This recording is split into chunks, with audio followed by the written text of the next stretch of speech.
Hey everyone, hair loss has been in the news lately a lot. I don't need to tell you, but at Fat Mascara, we're talking about it all the time. We've got derms talking about it. We've got listeners writing in. But what if I told you that there was a solution that helps 86% of women with hair loss? Nutrafol. That's right. In a clinical study, 86% of women reported improved hair growth after 6 months of using Nutrafol.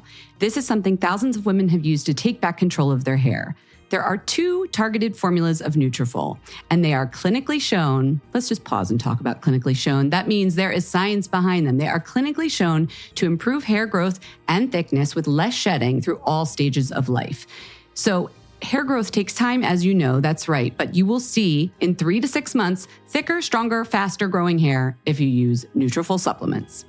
Visit Nutrafol.com and take their hair wellness quiz for personalized product recommendations that are unique to your hair's needs. You can grow thicker, healthier hair and support our show by going to Nutrafol.com and entering the promo code FATMASCARA to save $15 off your first month subscription. And this is their best offer anywhere. It's only available to U.S. customers for a limited time. Plus, get free shipping on every order. Get $15 off at Nutrafol.com, spelled Nutrafol.com, using the promo code FATMASCARA.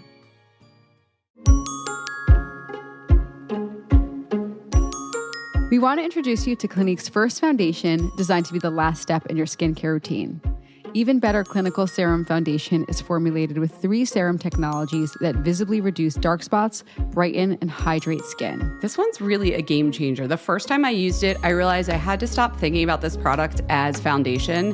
It really is the serum. It's the serum step in your skincare, but it also has the tint so you don't have to do the foundation step.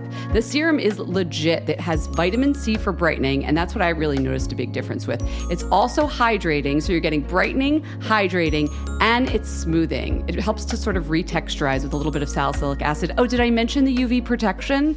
It's sort of like, you know how Jess, you and I talk about we need everything all in one? Here it is. All in one. This hydrating foundation formula provides buildable, medium to full coverage with satin finish. I love that it's oil-free, waterproof, and sweat and humidity resistant.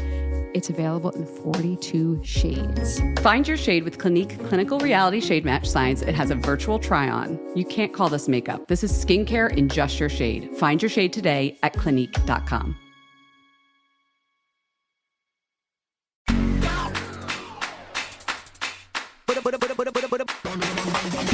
Hey everyone, it's Jess from Fat Mascara. And it's Jen from Fat Mascara, because we're on the Fat Mascara RSS feed. Obviously, it's us. Hi, everyone. How's it going?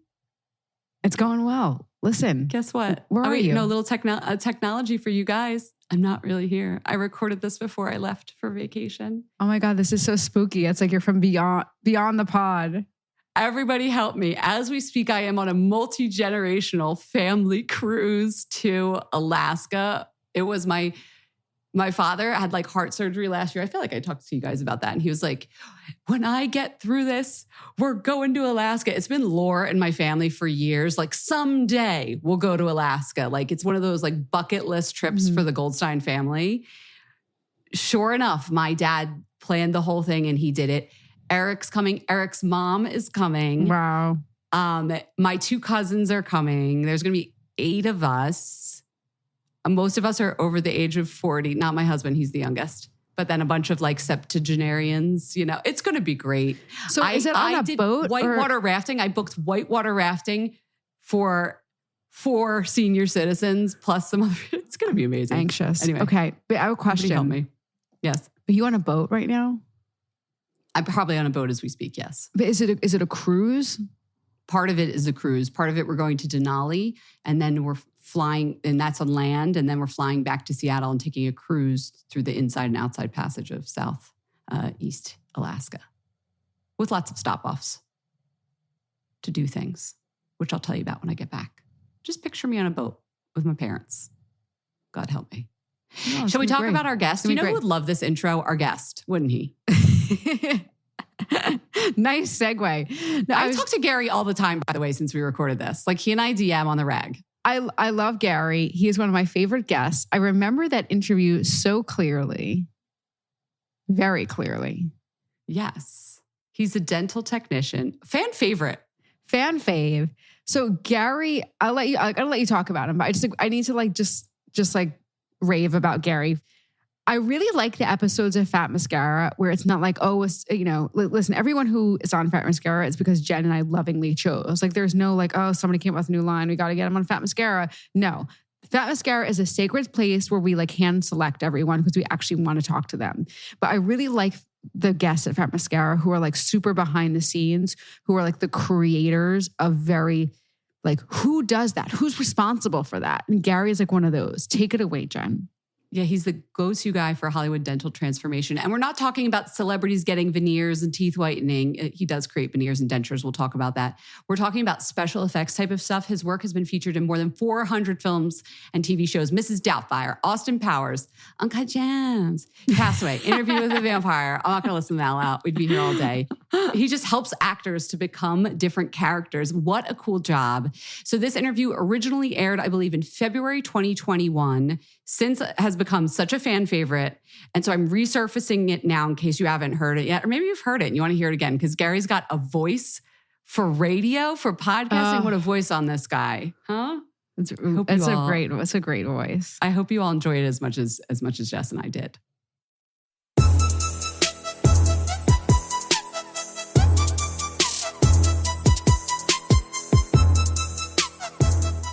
Okay, so we're here with Gary Archer, who's a dental technician.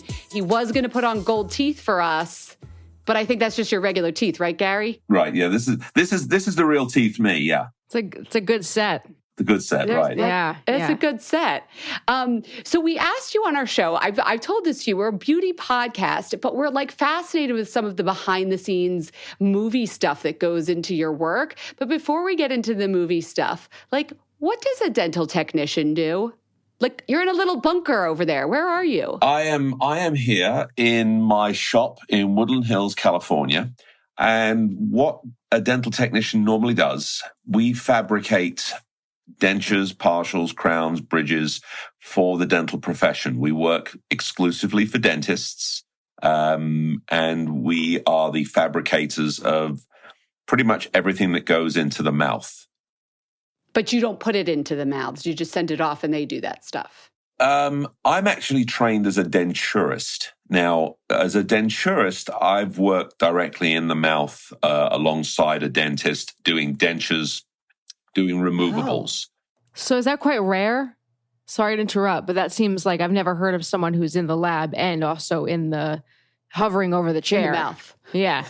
In certain states in the United States, there's about 7 states and Canada that recognize denturity or denturism. Yeah, I've never heard of that word. What we do as a denturist, we work alongside the dentist's chair side, just doing dentures, just doing removables. We don't cut, we don't do surgery, we don't extract, we don't drill, we don't fill, but we make dentures. And got it. That in itself is an art. I learned a lot of that from my father, who was also a denturist. And I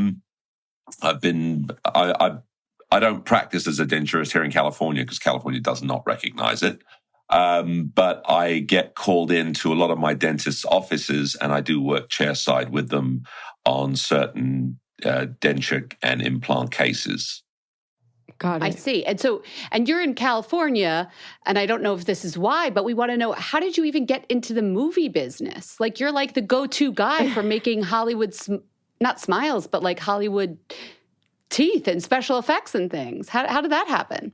Oh my gosh. Well, it all started with a phone call that no dental technician ever wants to hear. And it was a phone call from one of my dentists who had a gentleman in his dental chair who was a very, very eminent and famous effects and makeup artist. And he asked us, can you make a set of teeth that will fall out of someone's mouth? Oh. Everything we ever get asked to do is we want teeth that stay in people's mouths. We've never been asked to make a set of teeth that falls out of their mouths. So consequently, we were introduced to one of the makeup and Hollywood legends, Greg Canham. And he basically wanted a set of teeth made for the legendary late Robin Williams in Mrs. Doubtfire. And we were asked, can you make a set of veneers that's going to make him look different? But also, can you make the set of veneers? When you do that, can you make an extra set that are loose, that when he takes a sip of water, and that's the legendary scene that everyone remembers, yes. Robin taking a drink and the teeth kind of float off to the bottom of the glass. And we basically, that was, I believe, one of that was actually the second job that we did for Greg, but that was really probably one of the most well known. We actually made a couple of pieces for Greg when he was working with Ralph Macchio on the Karate Kid around the same time. But it was the Robin Williams one that pretty much everybody remembers, and that is where GA Enterprises was born. GA for Gary Archer. Correct. Okay, just checking. Yeah, AA Dental Labs my father was Alan Archer, and he founded AA Dental Labs. And when I came into it, we changed it from Alan Archer to Archer and Archer. And then when I started doing the film and television work, I kind of branched out with my own little business. And I basically used GA Enterprises as a placeholder because I couldn't think at the time of anything else. I didn't know what to call it. I didn't want to call it, Special Dental Effects Inc. or anything like that. So I just used GA Enterprises, and 30-something odd years later, it's still the same name. It's still never changed. And everyone just knows me as, Gary Archer, the tooth fairy, the tooth guy. Did you think you were doing this whole career pivot, like, okay, I'm going to get into film and television now? Or did you think it was a one-off with Mrs. Doubtfire? I had no idea that it was going to turn around and send me off down a rabbit hole that I have never... It's been a never-ending rabbit hole, to be honest with you. That I have gone and gone places and done things that no normal dental technician would ever do. So yeah, like what other kinds of things have you done for movies and television? You name it, we've made it. We've made teeth of every conceivable shape, shade, size, color. We've made them out of plastic. We've made them out of metal. We've made them out of gold. We've made them out of silver. We've made them out of chrome. We have worked on literally hundreds. In fact, you can see all those little boxes up behind me. Yeah. There's a row of like the same uniform boxes. From the clients that we have worked on. And there's over 400 boxes up there, and I've got hundreds and hundreds more that there's just no room for. They're packed away in boxes and crates. But no, I had no idea that this was where I was going to go to. But at the same time, I've never given up doing dental technology. I still make dentures and partials on a regular daily basis.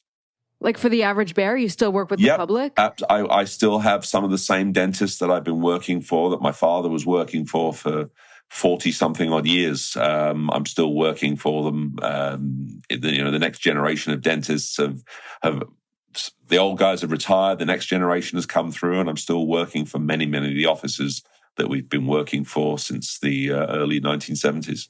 So I've got to ask you, you've done, this is like one of my favorite, like top 5, like To the Grave movie is Austin Powers, like the most hilarious. And, for something like that, where the teeth are such a comic part of the character, they're so, essential to Mike Myers' role. How did that work? Like, were you meeting with Mike Myers and saying like, okay, show me what you think, or, the look should look like? Or were you meeting with the makeup artist? Like, what is that process like? I'm sure it might vary from project to project. Like, take us through the process.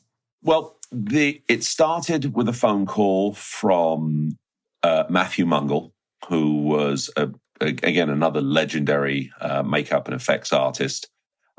He contacted me saying, look, we've been asked to do a show, and the lead actor, Mike Myers, needs prototypical 1960s British teeth. He wants to sit and talk with you to come up with some designs. So I met with Mike.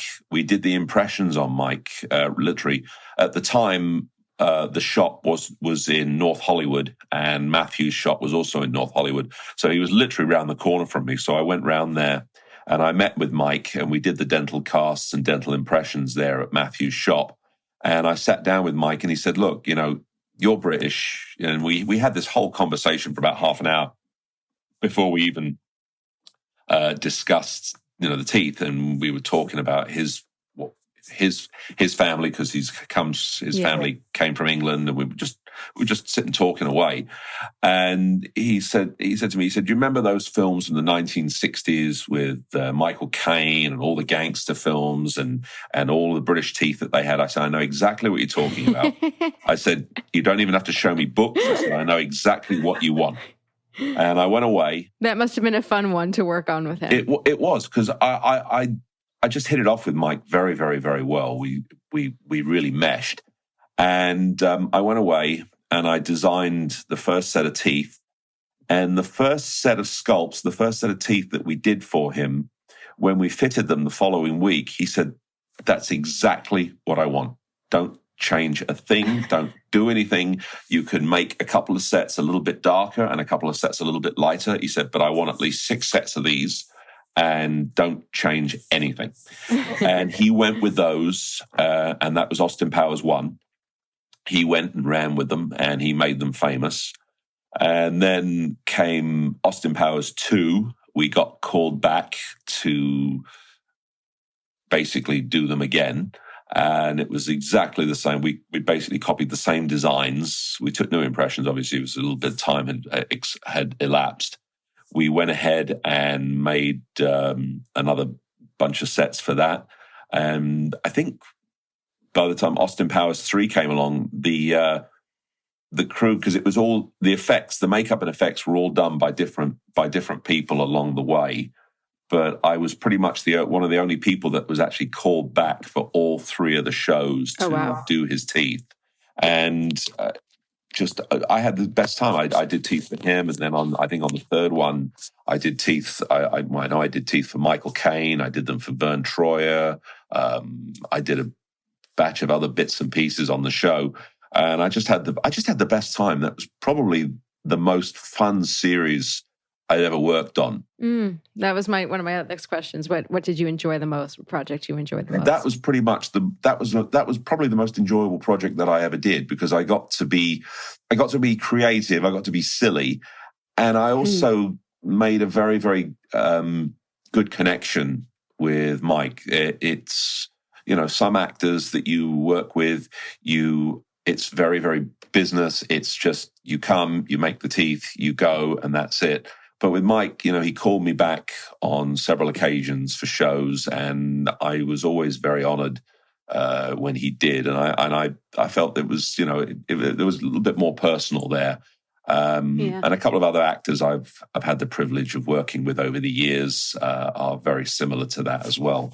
And I'm just I'm lucky, really, in a way, being here in Los Angeles, where filming in the middle of it all. Pretty much. Yeah, I was looking at some of the projects you've done, and a lot of them are really noticeable. Like you did the tooth that gets knocked out in Castaway, or like Interview with the Vampire. All those sets of vampire teeth. Obviously, someone sitting there watching the movie knows that those aren't the actor's real teeth.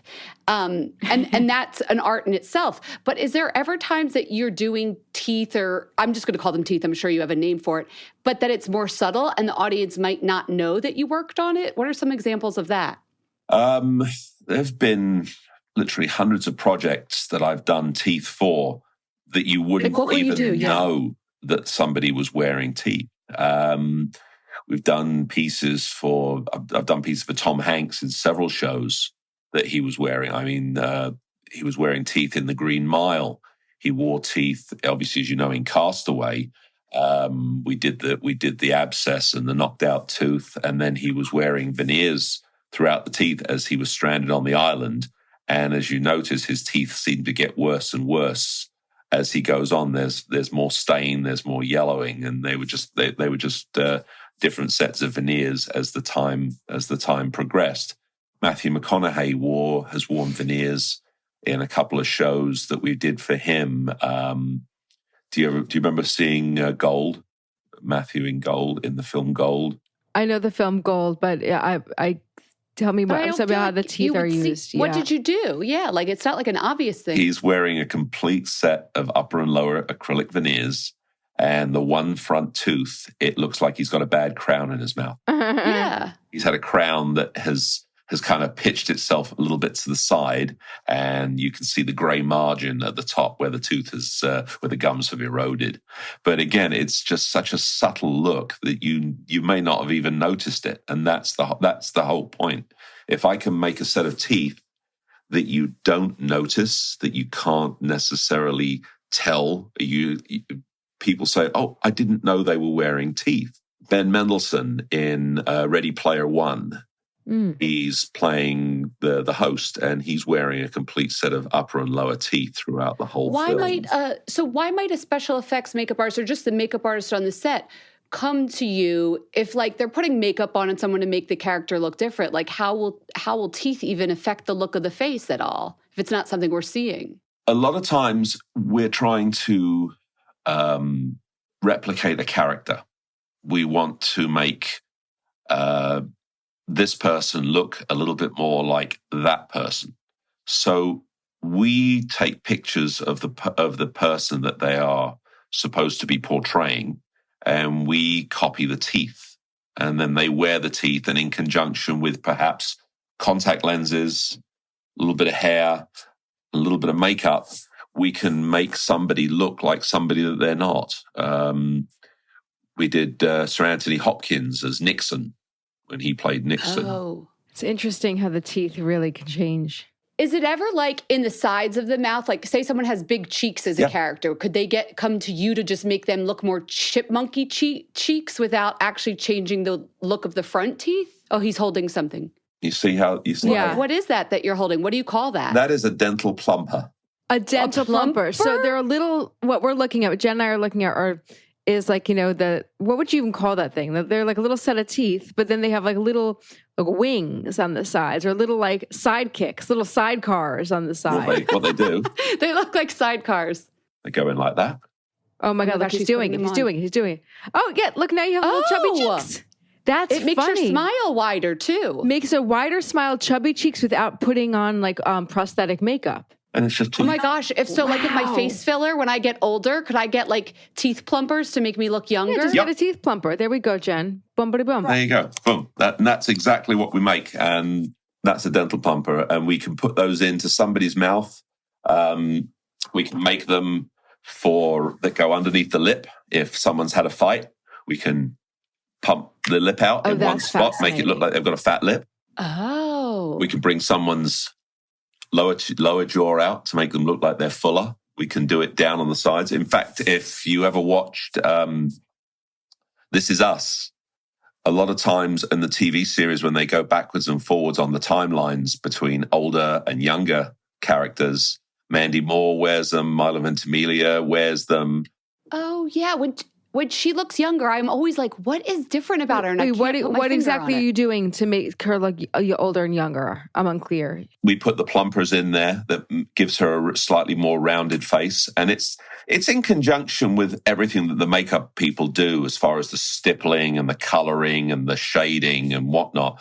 But what it does, it gives them a basis to help bulk out or to make the face more rounded. That's fascinating. Another piece that we do to really age people is to do prosthetic fake braces. What does that mean?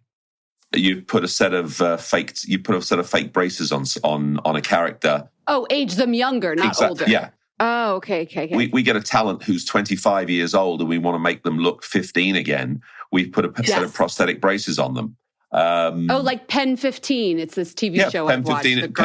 Pen 15. We've been making the braces since day one for her. Oh, really? Oh, you work on that? Okay. For both talents, they're absolutely darlings. I've done every season of Pen 15. We've done braces. Hers give her a lisp too. It's kind of funny. Do you work on that? She asked us to do that to make her sound a little bit silly. So what I do is we put a little bit of a tongue piece right at the top of the plastic piece that goes in the mouth. And what that does, it causes a slight lisp in it because if either of you ever wore braces, you remember what it does to you. You're sitting there with a whole mouthful of the. So one of the projects you worked on that was really amazing, I mean, like just blew me away, was Jonah Hill in The Wolf of Wall Street. His teeth, there was something about, now I know he was based on a real person, but the way his teeth sort of transformed his character, I can't put my finger on it, but it was just, it brought his character to life. What was the thinking behind it? It's like, it made him like comical, but it just kind of, I don't know, it just sketched him out. The character that he portrayed, Jonah has got very, very normal everyday teeth. He hasn't been like the majority of Hollywood that's gotten massive amounts of work done. He's got just normal, everyday, every man's teeth. Nothing remarkable. They're not bleached, bright white. They're not, perfectly straight and aligned, which I think is probably a good thing for him because once you do that, it's very hard to get rid of that typecast once you've modified your teeth and had all the work done. But with Jonah, he has just very, very everyday teeth. So what they wanted him to do was to be this character basically comes into money, and he played this in Wolf of Wall Street. He played this character who was, trying to. I'm assuming he was trying to be Leo DiCaprio's, His protege. His protege. Thank you. That's the word I'm looking for. And consequently, he, does all this stuff to make himself look better. And that was why they basically wanted... It's very extra. incredibly bleached white, straight, perfect veneers. And that's basically what we did for him. We just made him, super, super straight. In fact, Jonah actually did an interview, and my daughter found it, and he mentioned in the interview that he actually kept a set of the teeth. He keeps them at home in his vault. He keeps them safe because he loves them that so much. So I don't know whether he wears them or not, but he did keep a set of teeth after the film. They went with everything he had. Like they went with his car, they went with his clothes, they went with his new life. Like it was exactly the ultimate like accessory. So right. Yeah, I remember that. So when I think of the movie, I think of his teeth and maybe a couple of other choice scenes. Right. Amazing. Yeah. It is iconic. Yeah.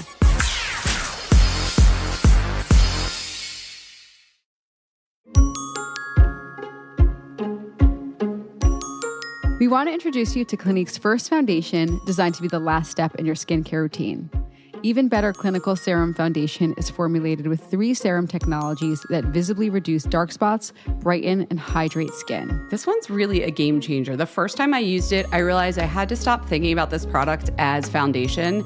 It really is the serum. It's the serum step in your skincare, but it also has the tint so you don't have to do the foundation step.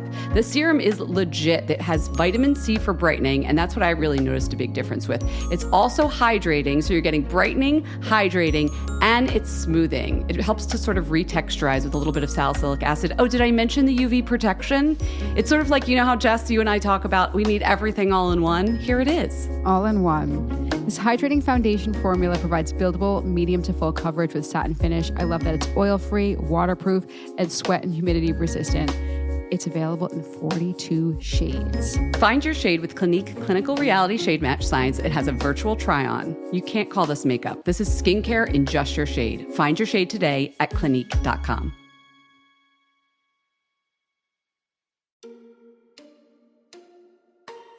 Hey everyone, hair loss has been in the news lately a lot. I don't need to tell you, but at Fat Mascara, we're talking about it all the time. We've got derms talking about it. We've got listeners writing in.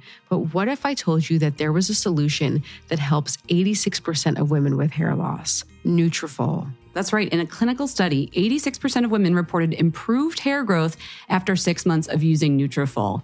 This is something thousands of women have used to take back control of their hair. There are 2 targeted formulas of Nutrafol, and they are clinically shown. Let's just pause and talk about clinically shown. That means there is science behind them. They are clinically shown to improve hair growth and thickness with less shedding through all stages of life. So hair growth takes time, as you know, that's right, but you will see in 3 to 6 months, thicker, stronger, faster growing hair if you use Nutrafol supplements. Visit Nutrafol.com and take their hair wellness quiz for personalized product recommendations that are unique to your hair's needs.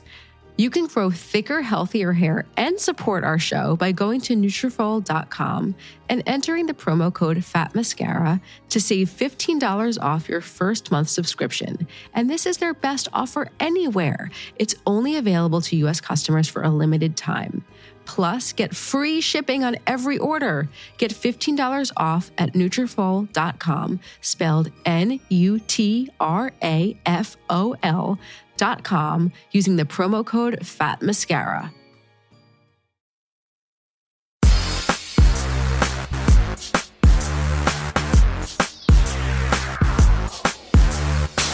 It was interesting that you say, too, that a lot of people have had so much work that they are perfectly straight and white. When you look in someone's mouth, like an actor's, are you just like, this doesn't even look real? These look like chiclets or whatever. Yep. I hate to say it. Why do they do that?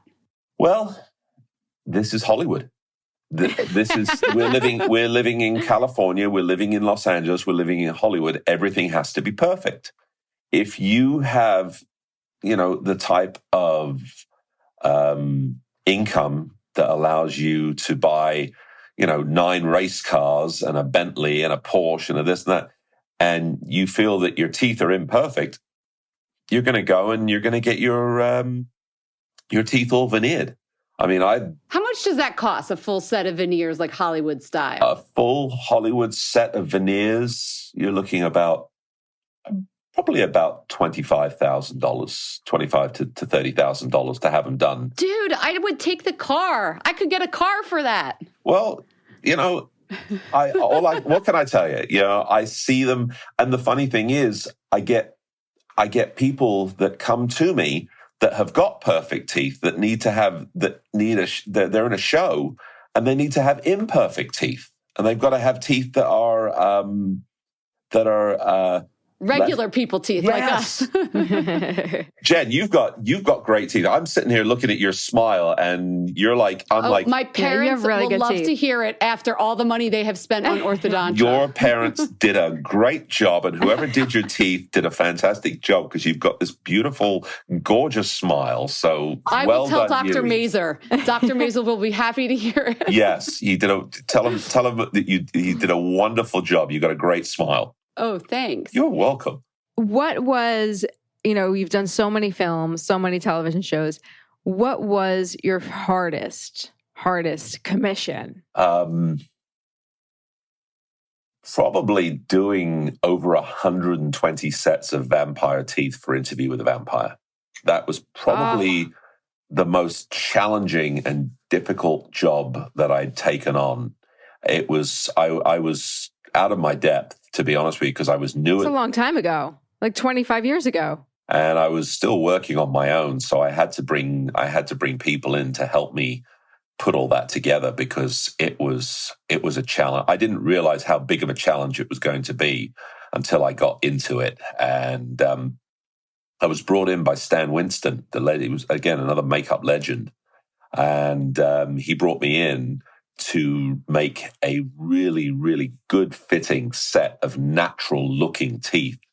And if you look at the teeth prior to a lot of the stuff in the 90s, when a lot of new materials came along, a lot of the vampire teeth, or a lot of the vampire shows were characterized by, everybody always thought the vampires just had two canines. Yeah. They were always bulky.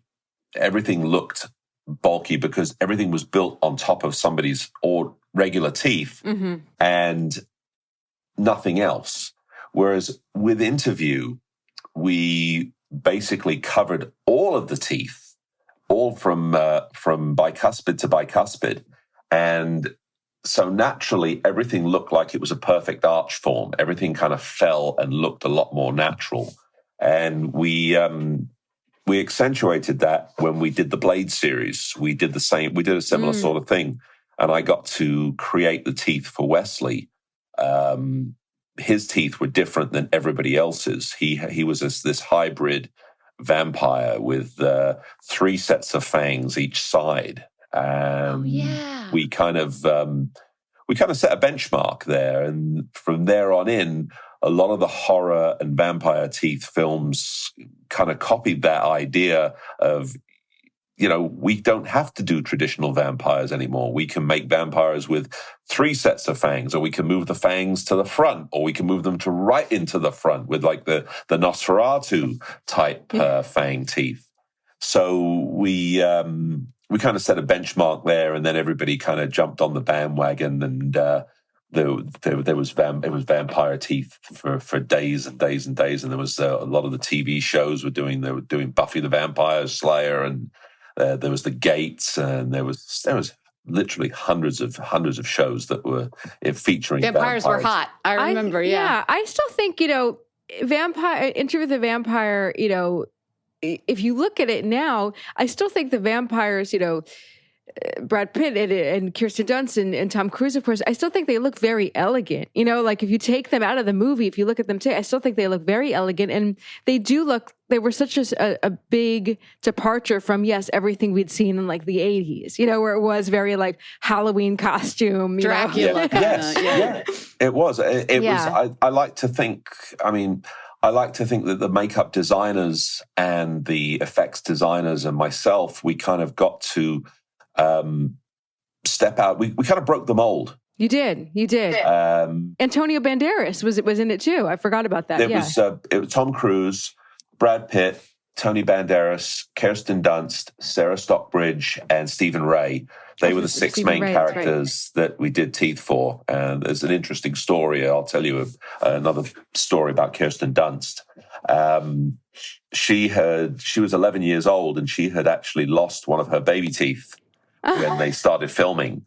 And we made this set of vampire teeth that went over all of her own teeth, but we had to make sure that underneath the canine that we cut a slot, because her permanent tooth was coming down on a regular. It was just, obviously, as you know, if you remember when you were kids, you lost a tooth, it would come down little bit by little bit. So every week we were cutting a little bit of acrylic away to make space for that permanent tooth to come in while she was filming. And not too long ago, I think maybe about a year and a half ago, I was contacted by a production out of Louisiana to make some fake braces for Kirsten Dunst, who is all grown up now with a child of her own. And I got to see her again some 20 years later. And it was an absolute pleasure to see her again. And we did the braces for her on Becoming a God in Central Florida. Oh, such a good series on the direct selling. Yeah. That's so cool. Fun. Did she remember you? Oh, yeah. She still had a set of the vampire teeth that we made her from way back, and she had them in her bedroom. She'd kept them all of those years. That is awesome. And that's so cool. The cool part was it I got to not just do the braces, but I also went down to New Orleans when they were filming, if you remember in episode 2, where she's breaking the brackets off of her teeth. Oh, yes. With like pliers or something. That was a scene that they said that they wanted a scene where she's pulling everything very real. off. I'm cringing just remembering it.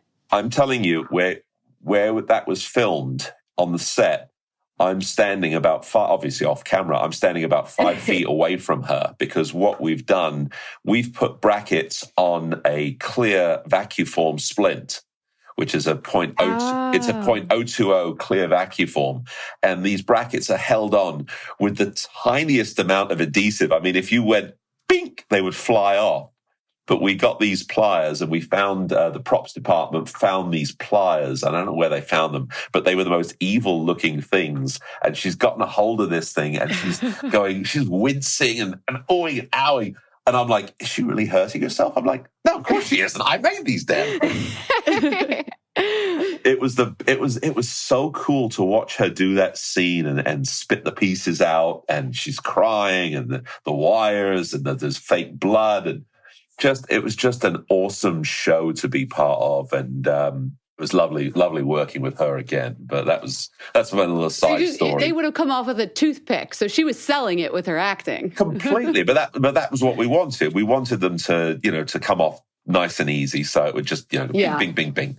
But she knocked it out of the park. Just absolutely talented actress and an absolute sweetheart of a person. Absolutely. Oh, that makes me happy. I love her work. So I had one more question for you before we're going to subject you to our Fat Mascara 5, which is 5 speed round questions we ask all our guests. You might have answered this already, but I still have to ask what your favorite dental look is in any movie, even one you haven't done. Is it still Austin Powers or is there another? No, there's actually one or two others. I love gold and silver teeth. I love doing grills, and we just did a piece for Viola Davis last year. It's now appearing on Ma Rainey's Black Bottom. Ma Rainey, oh my God, the teeth in that are amazing, and the makeup, yes. She's wearing a gold, complete set of gold grills that we fabricated for her, and I just love the way. When I do these pieces, I just love the way they look. Yeah, but they had like this 20s, 30s, like they looked like they were hand banged with a hammer. They weren't like grills like you see today. Right. It's exactly what we wanted to do. We wanted to give that, we wanted to make them period. Because grills today, it's all gold. Back then, what we wanted to replicate 1950s or 1930s dentistry, where they would, a lot of times they would cut a hole in the crown, which we call a basket crown. And it's actually not a hole that's cut in there. It appears that way, but it isn't, to show the actual color of the tooth underneath. We do those. I love the way that stuff looks on camera. Another one that I've done, and this is one of those, several of those rare dental effects where you actually get to make teeth for a talent who actually wears a denture. We just did a vampire film. It's not even released yet. They're still filming, so I can't really name names. But one of the lead guys in there, he actually wears a complete set of upper and lower dentures. Now, they approached me. They said, look, he needs vampire teeth. Can you do something that would just sort of clip on the outside of his dentures? I said, no. I said, but I can go one better. I can actually make him a complete set of dentures that incorporate vampire teeth that are actually part of the denture. And we went ahead and because, as I said, I've made dentures. I'm a denturist. For me, making a set of dentures was very easy. And I made this set of dentures that went in his mouth, that he took his regular set out. He put these others in. And he was, had these incredible fangs, and he could talk and he could work and he could do all this stuff with them. And people on the set that don't necessarily know that he wears dentures are looking at these and going, where's the join? We can't figure out how these work. And he's not saying anything. He says, it's movie magic. And it was probably one of the most fun jobs I got to do, because it was a real crossover between what I'm dentally trained for and the craft that is makeup and effects. And it's something, there's only about 3 or 4 people in the world that could have pulled that effect off, because you've got to know both dentistry and you've got to know special effects. And there's only about 4 or 5 of us in the world that do it. Yeah. Did he want you to make another set of real dentures for him? He probably was like, these are better than my other pair. Yeah, he's had me make dentures. Now he's a client. Yeah, now he's a client. Yeah. That's amazing. Okay, Jess, why don't you do the Fat Mascara 5? Okay, here we go. Ready? These are quick. Just first thing that comes to your mind. Get to know Gary. No pressure. Okay, what was the first grooming product you ever fell in love with? Grooming product. Or like a cologne. This is what we ask even like makeup artists and things like that. It could be like a toothpaste. Probably Old Spice aftershave that my father used to have when, we used to give us for Father's Day. And I used to as a kid, used to love the smell of that stuff. So probably Old Spice aftershave. It's classic. Okay, cool. What quality do you admire the most in others? Honesty. If there was one rule you would wish everyone would follow, what would it be? Be nice. If there were to be a movie made of your life, who would narrate it? Michael Caine. I was going to say that, but I was like, just because he's British? Why, Jess? Shut up. But like... I said just to blow the doors off, not blow it up. It's perfect for you. Perfect. You kind of sound like him. My name is Michael Caine. It's really good. I'm really telling good. you. Or we could have had the late Sean Connery do it. Yes. Okay. Yes, Miss Moneypenny. I'm really seeing Michael for you. Have you ever worked with him? Yeah, we did. I did teeth for him in Austin Powers 3 in Goldmember. Oh, duh. You said earlier. Lovely man. Oh my God. Okay. So dazzled by your voice, I can't even think straight. Lose my place, everything. Okay. And what is the most played song on your playlist right now? Moody Blues, Nights in White Satin. Okay. I love it. It's one of my favorites. Thank you so much. You're welcome. Gary, this was so much fun. This is Thank great. you for coming on the show. Oh, thank you for having me. Yeah, this was really fun. This was a great one. We hope you enjoyed the show. It's your reviews and feedback that help us make the podcast even better. Head over to iTunes to rate and review us, or email your thoughts to info@fatmascara.com. We also want to answer your beauty questions and hear what products you love.